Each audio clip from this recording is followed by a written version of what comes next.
할렐루야. 새벽기도에 오신 성도님들을 주님의 이름으로 환영하고 축복합니다. 오늘은 열왕기상 18장 30절에서 46절의 말씀을 가지고 무너진 제단을 수축하자라는 제목으로 하나님 말씀을 나누겠습니다.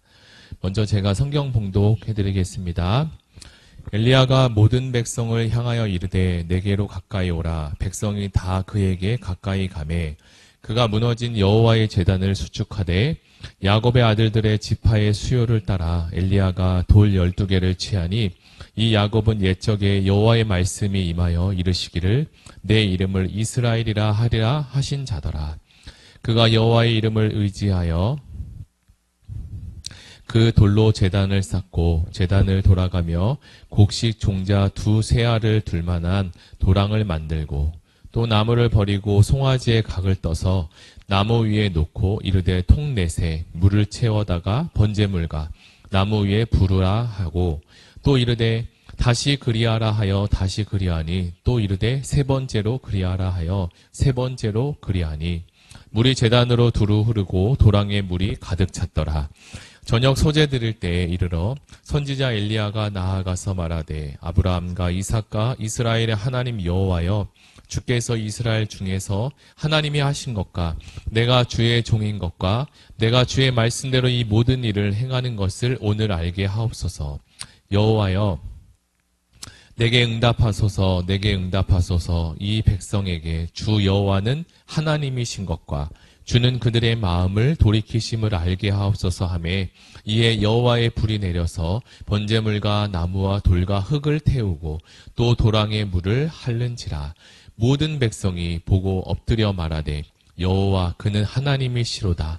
여호와 그는 하나님이시로다 하니 엘리야가 그들에게 이르되 바알의 선지자를 잡되 그들 중 하나도 도망하지 못하게 하라 하매 곧 잡은지라.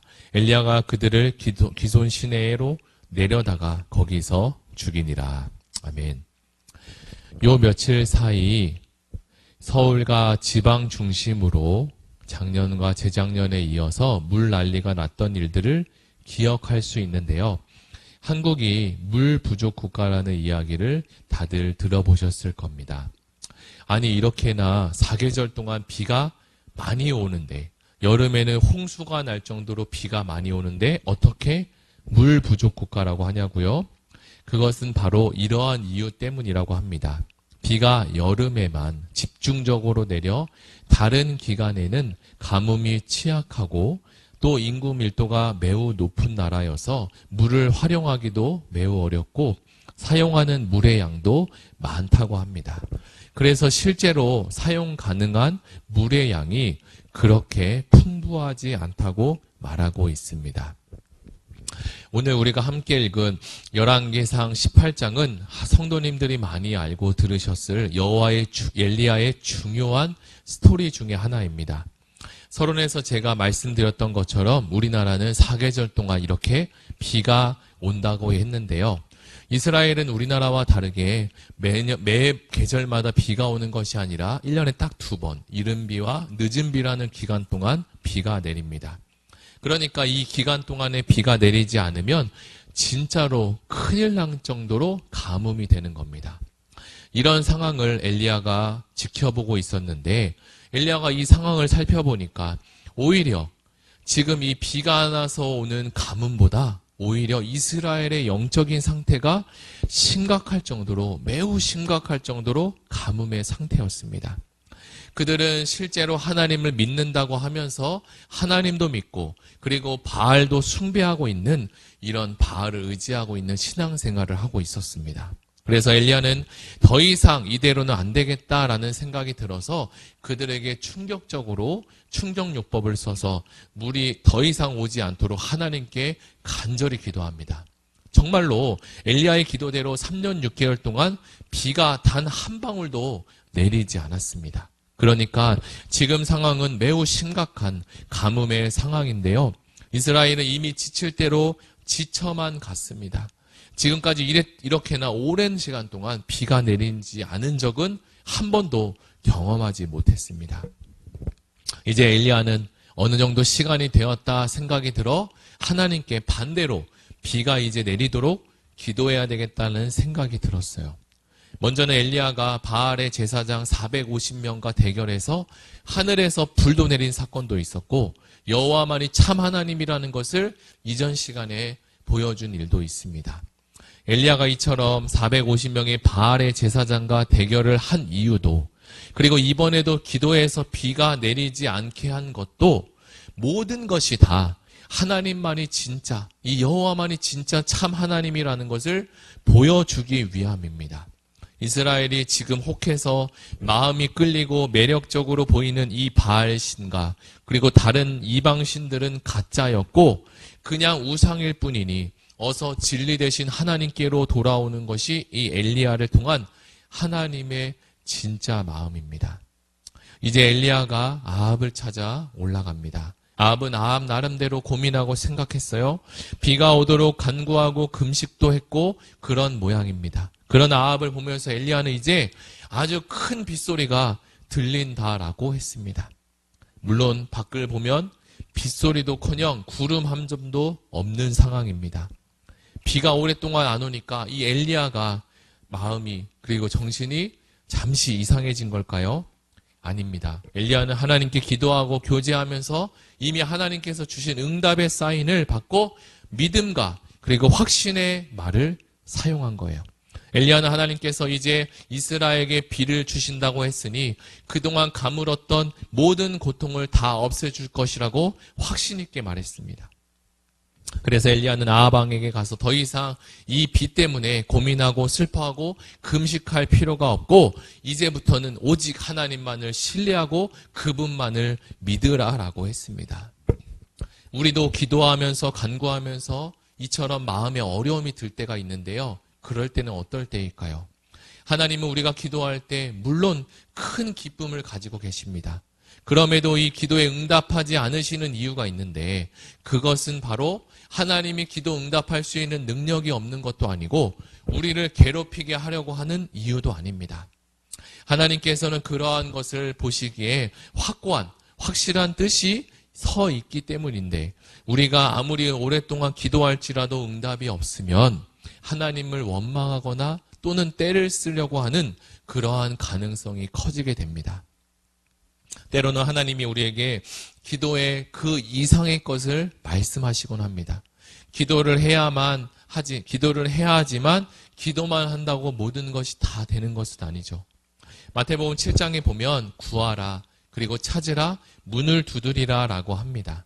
기도를 했으면 이제 일어나서 몸을 움직여서 찾고 그리고 문을 두드려야 합니다.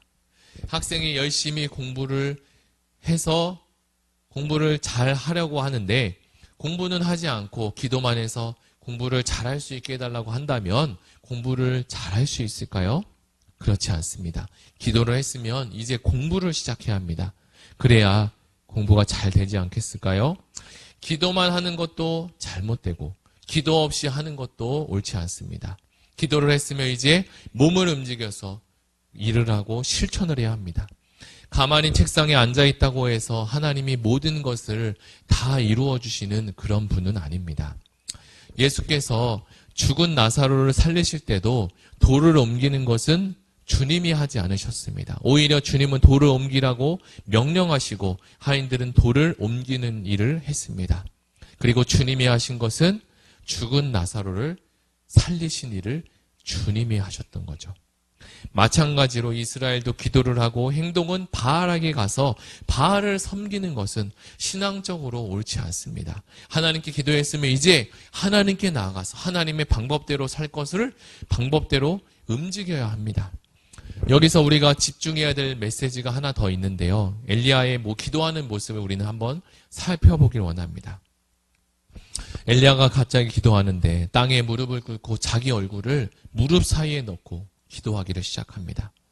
저도 이전에 이 말씀을 읽으면서 정말 엘리야의 그 모습처럼 무릎 사이에 머리를 넣고 기도하려고 해보았으나 그것이 잘 되지는 않았던 기억이 있습니다. 얼굴을 무릎 사이에 넣고 기도한다는 것은 어떤 의미일까요? 집중력 있게 하나님을 향해 간절히 기도하는 것을 말합니다. 무릎 사이에 머리를 넣고 기도하면 아무것도 보이지 않고 귀도 잘 들리지 않을 겁니다. 다른 시야와 다른 시선을, 그런 소리를 듣지 않고 온전히 하나님을 향해서 집중하겠다라는 엘리야의 집념이 있는 기도를 가리킵니다.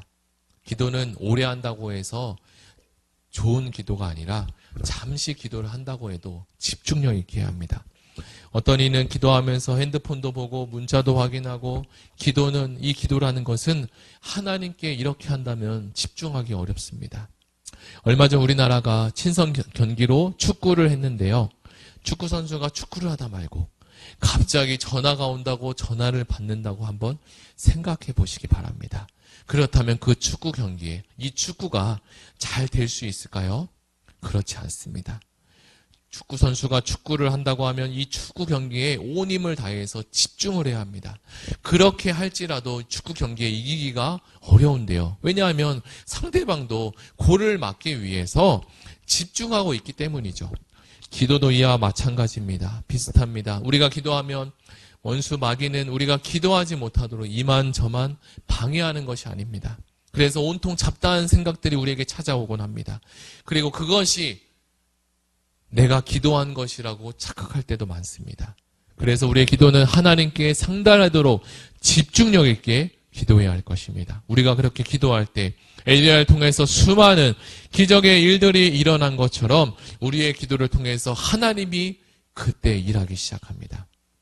사랑하는 성도 여러분, 오늘 우리는 열왕기상 18장의 말씀을 통해서 신앙이라는 것이 무엇이냐, 바알과 여호와를 다 믿는 것이 아니라 하나님만 집중해서 하나님을 믿는 것이고, 기도는 어떻게 해야 되는 것인 것을 함께 묵상해 보았는데요.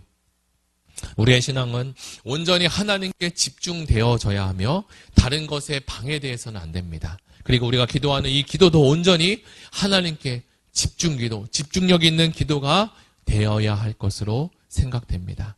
다 같이 오늘 들은 말씀을 생각하면서 함께 기도하기를 원하는데요. 그리고 우리가 돌아오는 주일에 있을 새생명 축제를 위해서도 함께 기도합니다. 하나님의 은혜가 그 새생명 축제 가운데 충만하도록, 그리고 준비된 영혼, 하나님께서 보내실 영혼들이 빠짐없이 어떤 방해도 생기지 않도록 하나님 예배 가운데 함께 있는 은총이 있기를 위해서 다 같이 기도하시고 개인 기도하시겠습니다. 우리 다 같이 주여 한번 부르고 기도하시겠습니다. 주여.